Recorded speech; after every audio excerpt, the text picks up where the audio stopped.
I was the one who always bailed my family out, until the day I found out that after everything I gave them, they'd erased me from their will, leaving everything to my siblings. It was the moment I realized that everything I had sacrificed for them meant nothing. And that was the day I finally walked away for good.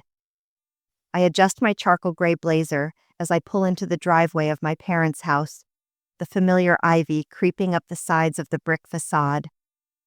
The house looks the same as it did when I was a child, warm and welcoming, like a place where nothing ever changes.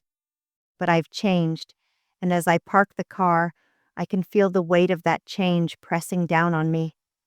Mom is standing at the front door before I even reach the porch, arms open wide, that smile too eager, too rehearsed.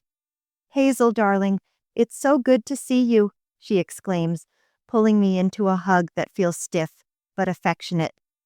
The floral perfume she always wore fills my nose, a scent I used to find comforting. Now, it feels like a symbol of the years of pressure I've been under. I return the hug, trying to match her warmth, but feeling a distance between us that wasn't there before. "Hi, Mom," I reply, holding back a sigh as I step inside. Dad's voice greets me from the hallway. The same silver hair, the same stoic expression. "There she is," he says, his eyes briefly flicking over to the dining room where my brother Jason is standing, shifting nervously. My younger brother, who has never been short on words, but always seems to lack the same sense of responsibility I carry. His nervous glance meets mine, and something in his eyes tells me this dinner isn't going to be about catching up. I glance around the living room, everything in its place, just as I remember. The oak furniture, the family photos hanging on the walls, each picture a small moment frozen in time. But it's all a facade, and I know it. My fingers trace the edges of the old mahogany coffee table, memories of the times I used to sit here, laughing with my family, a younger, hopeful version of myself. Dinner is laid out on the table, and we gather in our usual spots. Mom pours wine as if nothing has changed, as if everything is normal. I accept a glass, taking a small sip, tasting the familiar bitterness that's no longer just from the wine. My siblings, too, fall into their usual routines. Chase lounging in his chair, scrolling through his phone as if we were still in high school, and Brooke, impeccably put together, lost in the digital world of influencers and influencers' worlds. The roast smells wonderful, but it does nothing to ease the tightness in my chest. The conversation drifts, surface-level chatter about local development and projects in the area. Things that don't matter. Things that don't matter to me anymore. Mom's voice cuts through the silence, her tone light but rehearsed. "So, Hazel, how's work? Still at that law firm? Your dad and I were just talking about how well you're doing." I nod, forcing a smile. "Yes, still there. It's going well." "Well, you've always been so diligent," she continues, a little too bright. "You know, you were always the responsible one. It's such a relief to know you're doing so well." She looks at me like she's waiting for some kind of confirmation, but I don't give it. I just sip my wine, the bitter taste more overwhelming than usual. Chase's voice cuts in, slurring slightly as he talks with his mouth full. "Yeah, I'm doing okay too. Got a new gig working with that producer and things are looking up, you know." His eyes don't meet mine, but I can hear the pride in his voice. The same pride I once felt when I helped him get that first break. The same pride that's now hollow, meaningless. Brooke, as usual, says nothing. She doesn't look up from her phone, her attention fixated on the images of European cafes and luxury handbags, things she has no real understanding of, other than the life she wants to live, but never will. I used to think her desire for things was a reflection of her insecurity, but now I realize it's just a reflection of the family I've been supporting for years. The meal is almost done when my parents exchange a quick look. the kind of look parents give each other when they're about to deliver a message they know won't be well received. Mom sets her glass down, her fingers tapping the stem nervously. Hazel, there's something important we need to talk about, she begins, and I feel the hairs on the back of my neck stand up. Something's off. I put my fork down carefully, the sound of metal against plate echoing louder than I intended. Dad clears his throat 3 times in rapid succession, a signal I've learned over the years to recognize as preamble to something uncomfortable. My stomach tightens. This isn't a casual dinner, and it hasn't been for a while. We've finalized the will, Dad says, his voice steady but cold. The house, the cabin, everything. It's all going to Jason and Brooke. The words hit me like a slap, and for a moment, the room spins. I feel the air drain from my lungs, my mind reeling. I stare at my plate, my hands suddenly numb as I try to process what they've just said. How could they, after everything I've done for them, for all these years? Brooke finally looks up from her phone, her lips barely curling into a small smirk. Chase doesn't even look at me, his expression a little too satisfied. I swallow the lump in my throat. The words stick to my chest, heavy and suffocating. You're giving everything to them? I ask, my voice steady, though I can feel the tightness creeping up into my throat. After all I've done? Mom's face hardens, her smile faltering for a split second before she covers it with a soft, practiced sigh. You don't need it, Hazel, she says, avoiding my eyes. You've always been stable. Jason and Brooke, they need a foundation. They need help. I feel the familiar sting of betrayal, but I don't show it.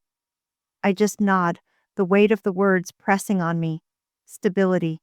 That's what they think of me. Stable, reliable, the one who always picks up the slack. I glance around at my family, my gaze lingering on the faces I've helped to build their lives, on the money I've poured into them, the sacrifices I've made, the years spent trying to be the good daughter, the good sister, the one who never says no. But it's all meaningless now. Nothing more than a transaction. My eyes shift toward the door. I can almost feel the weight of everything I've given them in the air between us, pressing down on me. The words are already on the tip of my tongue, but I can't bring myself to say them. Not yet. I close my eyes for a moment, letting the silence settle in. My hands are trembling beneath the table, but no one notices. They never do. The tension in the air is suffocating. I sit there, my mind trying to process what's just been said. The room is still, the clink of silverware on plates is the only sound, and it feels as if time itself has stopped. For a moment, everything I've done for this family, everything I've sacrificed, is nothing but a footnote in the lives of the people who should know me best. They don't see me, not really. Not as a person with dreams, with needs, with desires of my own. They see me as the safety net, the one they can always rely on to catch them when they fall, without ever asking for anything in return. I take a slow breath, steadying myself, but the air feels thin, and my chest tightens as I look at the faces around the table. Chase and Brooke, sitting there so comfortably in their seats, their lives seemingly untouched by the reality of hard work and sacrifice. I think of the countless times I've written checks, handed over money, made calls to cover for them, bailed them out of yet another mess they've created. And for what? To be erased from the will, as if I've never been part of this family at all. I glance down at my hands, fidgeting nervously in my lap. My fingers are still trembling from the weight of the news, but I refuse to let it show. I've been the responsible one, the one who always did what was expected, and yet here I am, facing a future where I'm invisible. I've spent years playing this role, building my life around my family's needs and their demands, and in return, I get nothing. Nothing but a polite refusal to acknowledge the sacrifices I've made. Mom, Dad, I've helped for years, I say, the words coming out quieter than I intended, as if I'm unsure of whether I'm even allowed to speak up. All this time, I've been the one covering for everyone. I helped pay for Chase's music career. I financed Brooke's tuition, 3 times, mind you. The cabin, that was my responsibility too. I put everything I had into keeping this family afloat. My voice catches in my throat, but I push on. And now? Now you're telling me that it doesn't matter, that everything I've done means nothing. Mom shifts in her seat, her fingers clasping the edge of her wine glass, like it's the only thing keeping her grounded. She won't meet my eyes, her gaze fixed firmly on the table. Hazel, you've always been stable. You don't need anything. You've built your own success. Chase and Brooke, they need a foundation to start their lives. You're already set. Her words sting, each one heavier than the last. Stable? I repeat, the word tasting bitter on my tongue. Is that what you think of me? You think I've just been stable, and that's enough? All these years, and you never once thought to ask what I needed, what I wanted. You never once asked if I was okay. Chase, who has been oddly quiet until now, shifts in his chair, his hand absent-mindedly adjusting the strap of his watch. I didn't ask you to help, Hazel, he says, the words flat and dismissive. You always offered. I'm grateful, but that's not the point. I don't think you really need anything from us. You've always had it all together. The smugness in his tone makes my stomach turn. I clench my fists under the table, fighting to keep my voice steady. I didn't do it for gratitude, Chase. I did it because I thought we were a family. I thought we were supposed to help each other. But you've never really needed help, have you? Not in the way I did. Not in the way I've been there for you. For all of you. The words hang in the air, and for a moment the room is silent. Everyone looks away from me, avoiding eye contact like they're afraid of what I might say next. The heaviness in my chest grows as I realize that this conversation won't go the way I hope. My parents will never understand. They'll never see that I've been drowning under the weight of their expectations, their demands, for so long. They'll never realize how much I've sacrificed, how much I've given up, just to make sure they didn't have to face the consequences of their own mistakes. I stand up, pushing my chair back with more force than I intend, the scraping noise cutting through the thick silence.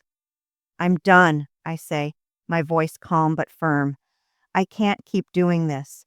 I can't keep playing this role for you, for anyone.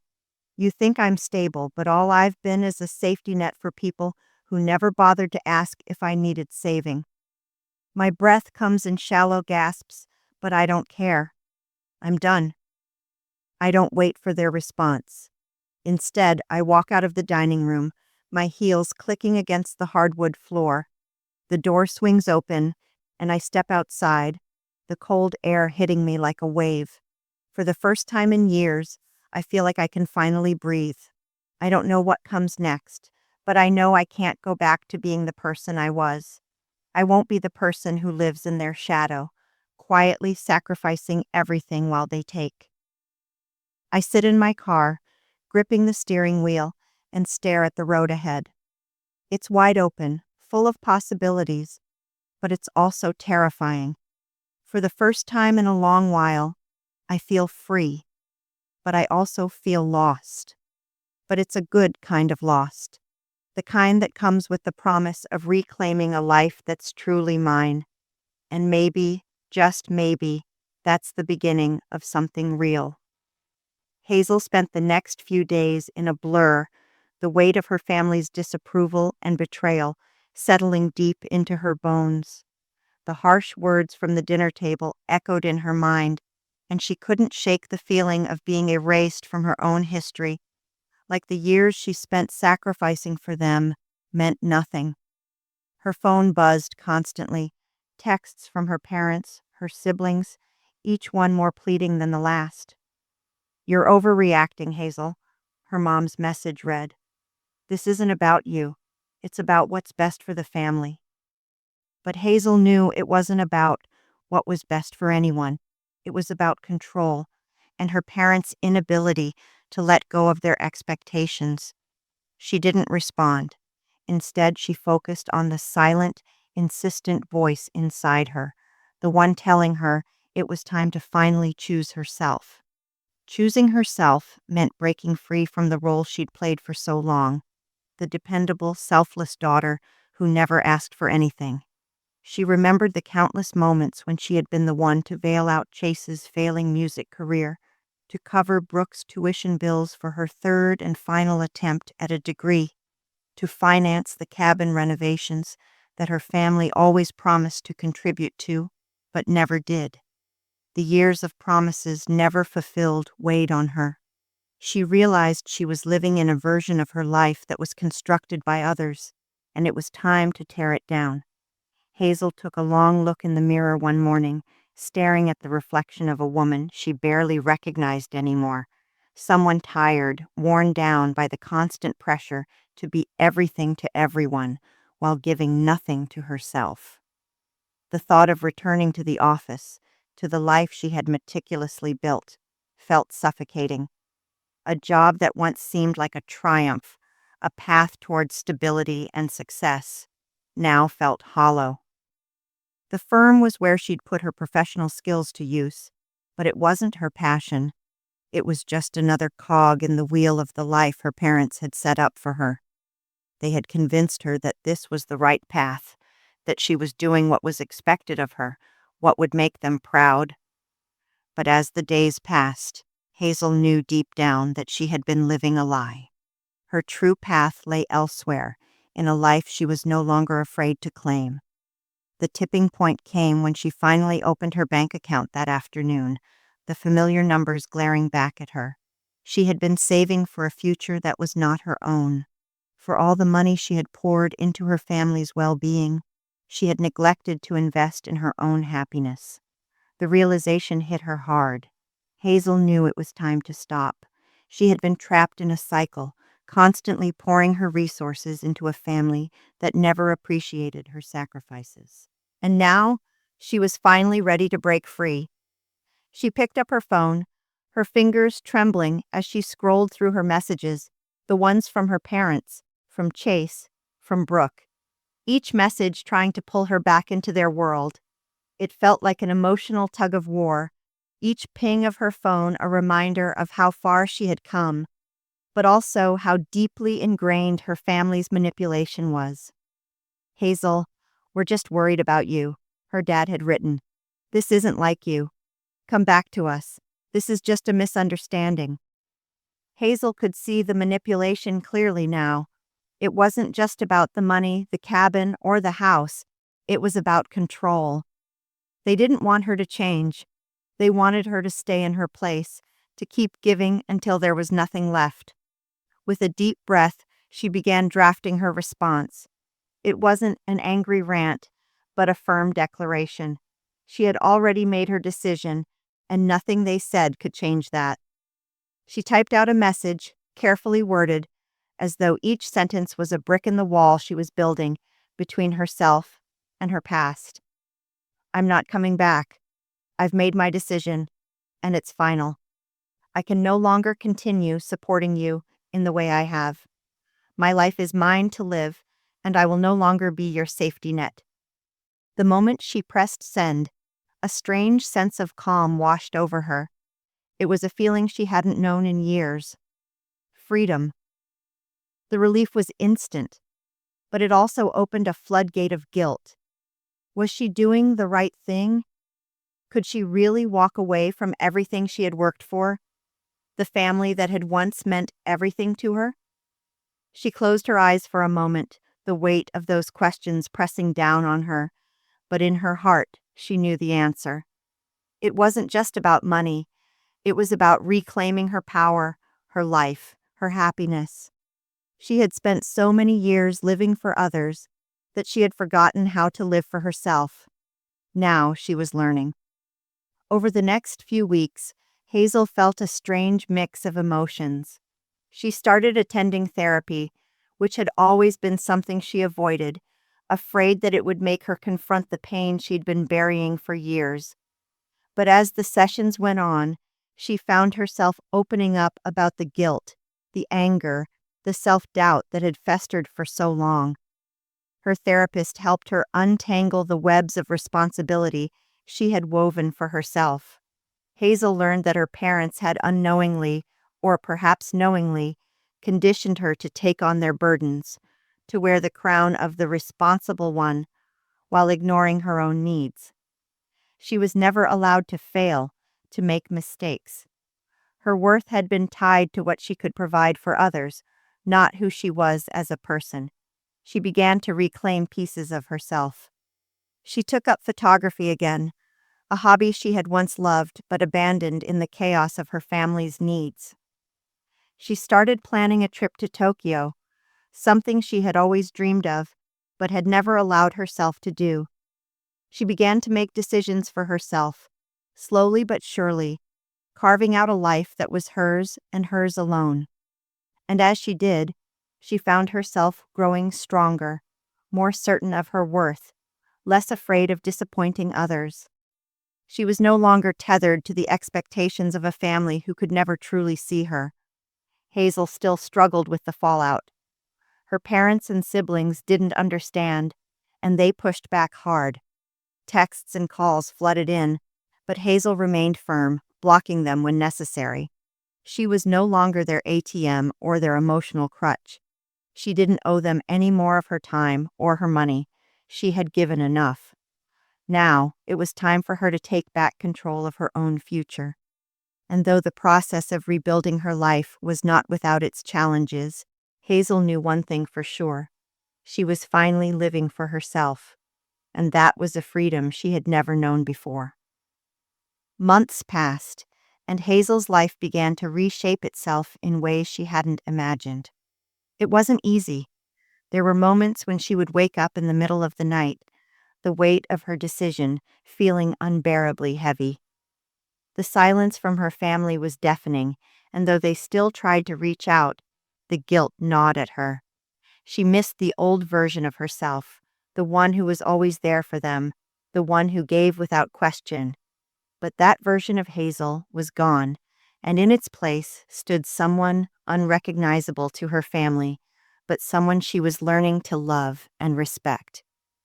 Therapy sessions became a lifeline, a place where Hazel could confront the years of conditioning and guilt. Her therapist had been right. Her worth had been tied to the role her family had carved out for her, a role that left little room for her own happiness. Slowly, Hazel unraveled the years of emotional debt, understanding that she had been carrying the weight of her family's expectations like an anchor around her neck. It wasn't her job to fix their problems, and it was time to stop trying. She learned to forgive herself for not realizing it sooner, for allowing herself to be manipulated by the very people who were supposed to love her unconditionally. Her career began to evolve as well. Hazel had once poured everything into her job at the law firm, convinced it was her path to success. But now, with the shackles of obligation lifted, she was free to explore what truly excited her. She started taking on freelance design projects, using her talent and passion to create spaces that brought joy and meaning to her clients. It was a refreshing change, a shift from the cold, impersonal world of law to something that felt alive, that allowed her to express herself fully. She wasn't just surviving anymore. She was thriving, building a future that was completely her own. Hazel's travels became another form of reclaiming her life. She had always dreamed of going to Tokyo, but it was a dream buried under the weight of family obligations. Now she was planning it. She booked her flight, reserved her hotel, and started looking up places she wanted to visit. It felt surreal, but exhilarating, to finally take a step towards something she had always wanted. She also reconnected with her love for photography, capturing moments of beauty that she had long ignored. The lens allowed her to see the world through new eyes, and through it, She began to see herself in a new light. But the final test came when Hazel's family reached out again. Her parents had started sending messages of reconciliation, each one more desperate than the last. They apologized for their actions, acknowledging that they had pushed her too hard, but the damage had already been done. Hazel no longer needed their approval to define her worth. She knew now that true freedom didn't come from appeasing them. It came from standing up for herself and creating boundaries that protected her peace. One afternoon, as she sat in her favorite cafe, Hazel received a call from her mother. She could tell that the apology was sincere, but there was still an undertone of expectation. "Hazel, we miss you." Her mom's voice trembled. "We want to make things right. The house, all of it. It's just stuff. We should have never treated you this way." For a moment, Hazel felt the flicker of old guilt, the familiar pull to give in, to go back to the person she had been. But instead of falling into that trap, she simply said, "I appreciate your apology, Mom, but I'm not coming back. I've built my life without you, and I'm at peace with that." There was a long silence on the other end of the line before her mother spoke again, her voice strained. "We're just worried about you." Hazel smiled softly. "I'm fine, Mom. I'm more than fine. I'm finally living my life on my terms." And for the first time in a long while, Hazel didn't feel a pang of guilt. She didn't need to explain herself any further. She had chosen herself, and that decision had led her to a place of clarity and peace she never thought possible. Hazel had learned the most important lesson of all. She didn't need to sacrifice her happiness for anyone, not even for the people she loved the most. Family, she had realized, was not defined by blood or obligations. It was about the people who truly saw her, who respected her boundaries, and who supported her journey, no matter where it led. As Hazel stood on the balcony of her new apartment overlooking the Seattle skyline, she felt a sense of freedom she had never known before. The road ahead was uncertain, but it was hers to navigate. No longer tethered by the past, Hazel was ready to embrace the future with open arms, knowing that the life she was building was finally hers, and hers alone. No more compromises, no more sacrifices, just freedom.